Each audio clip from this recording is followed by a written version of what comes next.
If you're a girly trying to be healthier, feel more put together, and less overwhelmed in 2026, this video is definitely for you. Hello everyone, I'm Sierra. Welcome back to my channel. Today is going to be a video all about healthy habits you can incorporate into 2026. These are things I've tried over this past year that have worked for me. You don't have to try all of them, it's totally up to you, but a small change will make the difference. Thank you so much for being here with me today. I hope this video is beneficial, and let's get started.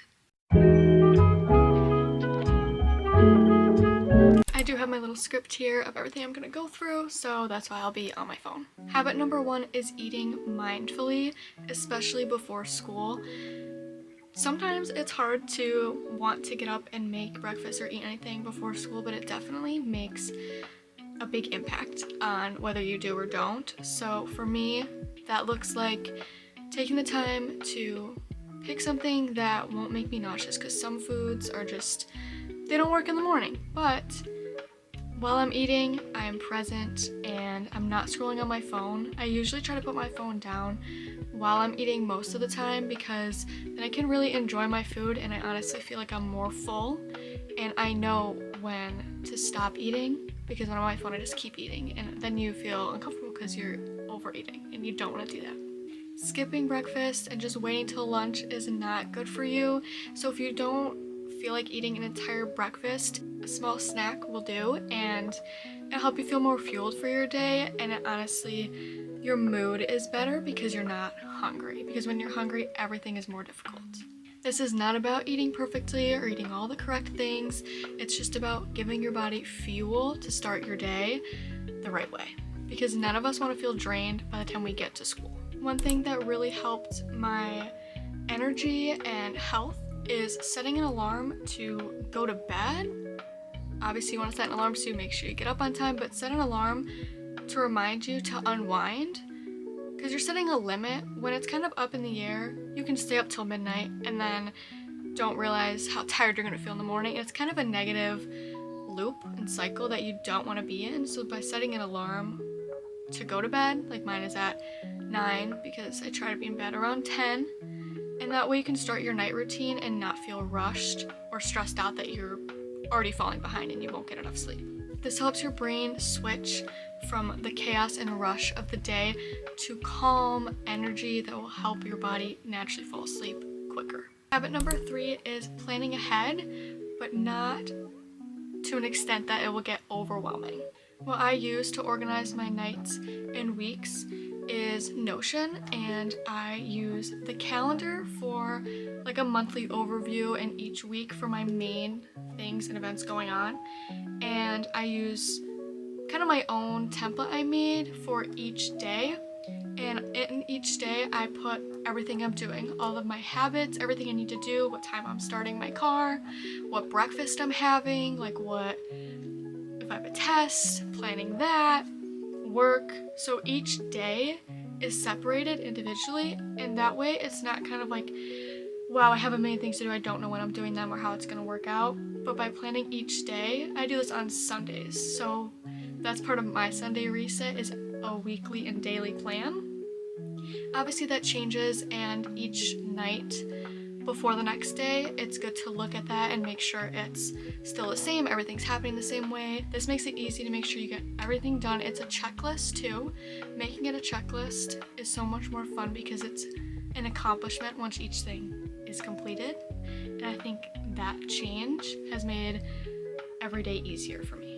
Having it written down helps you not forget. You have it all there, it's on paper or on your phone, and you don't have to worry about storing that in your brain. Habit number 4 is about phone boundaries, especially in the morning. When your alarm goes off, turn it off, put your phone down, turn a light on. Honestly, turning the light on as soon as I am awake helps me force myself out of bed, because you just want to get moving and get adjusted.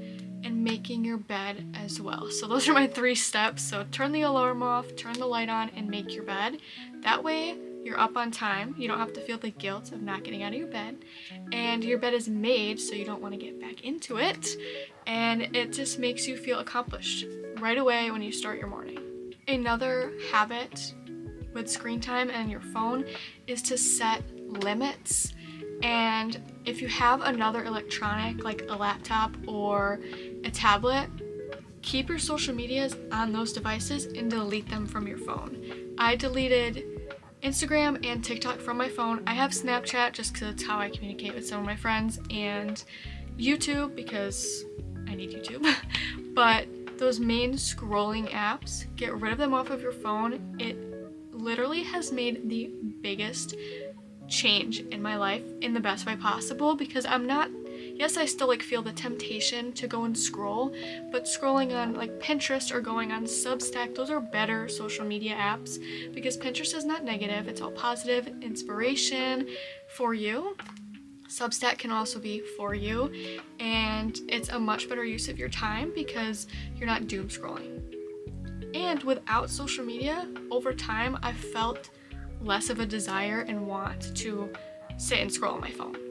So when I do go on my tablet, it's kind of a reward, but it's not something I look forward to every day. I'm not attached to it, and that will make your life so much more fulfilling, and it helps you be present. And those things are so important, and I feel like we take it for granted with how often and how easy it is to just go on our phone and scroll. Another positive effect of deleting social medias off of your phone, the main device you're using, that you don't compare yourself to people as much. Like, I feel like I'm not comparing myself to other people's lives and what they're doing. I don't feel like I'm behind or not doing enough. I'm just doing my own thing. I'm where I'm supposed to be. And it definitely takes away so much stress that you feel and the pressure you put on yourself to be perfect. That gets removed, and it's more peaceful, I would say. Journaling about absolutely anything, I believe, is beneficial because you're getting thoughts on a page. It can be a memory you don't want to forget. It can be venting because you're stressed and you just want to let it out. That helps with stress because it's on the paper, it's off your chest, you will feel relieved. And it can be about random thoughts or just something you're looking forward to. Journaling is whatever you want it to be, and it's so personal, and it's such a good habit to include in your daily routine because it's less time online, it's working on yourself and just kind of organizing your thoughts, and you will feel better afterward and more relieved. Like, you don't have all of these thoughts stuck in your head, you can let it out, and it's a really good outlet for any kind of thought or anything you want to get out. Just put it on the paper, and it's also a good memory keeper you can look back on in the future. It helps you process your feelings instead of keeping it all inside. That is not good for you, so we want to let it out, and journaling is such an amazing way to include that. The next habit is getting in movement every day, and this looks different to everybody. It doesn't have to be going to the gym 7 days a week or doing a HIIT workout 7 days a week. It's whatever feels right for you, and everyone has their own physical fitness goals and what they want to accomplish, so it doesn't have to be the same thing for everyone. It also doesn't have to be an hour of movement every day. Every morning looks different for me also. I choose to work out in the morning because that's when I feel the best and it just starts my day right. So some days that looks like Pilates, some days it's walking on the treadmill or just yoga, and it varies the amount of time that I spend doing that. So sometimes it's a 15-minute Pilates workout or 45 minutes walking on the treadmill. It really just depends on the day. Getting movement in boosts your mood, and it's good for both your mental and physical health. Getting movement in every day has made me feel more confident in my body. Just the way that I look, I feel like I look a little more fit and toned than I used to, but I also just feel confident that my body is strong, and I'm working on having a strong, healthy body that will support me throughout the rest of my life. And it's not about looking a certain way or, meeting all the beauty standards. It's about feeling good, and that's why I work out. One, because it helps your mental health and your physical health. It just supports you. Getting movement in is supporting your physical health, and it's so important to do that. So getting a little movement in, even if it's not a crazy workout, it helps. It helps in the long run and in the short run, because right after you're gonna feel accomplished. You're saying, oh, I just did that, I feel great.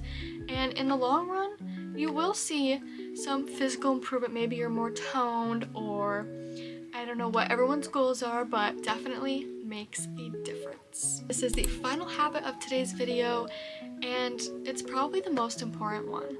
I think practicing gratitude is so important because it makes you happier. It makes me happier. It helps you appreciate the smaller things, especially when you're looking for something to be grateful for.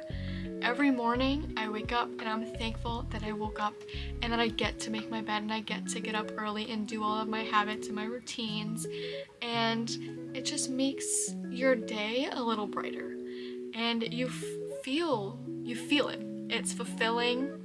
And a good way to start practicing gratitude is, it can be in the morning or at night or just throughout your day. You can list 5 things you're grateful for, 10 things you're grateful for, however many you want. But as you do that, it'll become more natural and you'll pay attention to say, I'm grateful for that. Like my Dunkin'. My friend got this for me. I'm grateful that my friend got me my Dunkin'. And I'm grateful that I'm able to drive. Like simple things like that, they really add up and your mood just flips. Like the other day, I think I was having a hard moment with my math work and I was struggling, but my mood changed because I was grateful that I get that struggle, that I get to learn from this, and everything's a learning experience and opportunity. So it really is about your mindset, and gratitude helps create a positive mindset, and you can be more resilient with that because you can turn something negative into a positive, and that way it's not as heavy and hard to deal with. Alright, that's going to be the end of today's video. I hope you guys enjoyed and you can take some of these habits, one or all, and incorporate them into your life, and hopefully your 2026 becomes less stressful and more exciting with some healthy habits. And remember, you don't need to change your whole life in order to become your best self. Even choosing just one of these habits will help brighten your days and just make them more fulfilling for you. Self-growth is not perfect, and there will be days where it's just not your moment, but trying your best is all that matters. So I hope this is very helpful. If you like this video and you'd like to see more healthy girl high school vibe vlogs and advice videos, subscribe, let me know, and I hope this was helpful to you and you can use this in your wonderful 2026. Thank you so much for watching. I hope you have a great rest of your day. Love ya.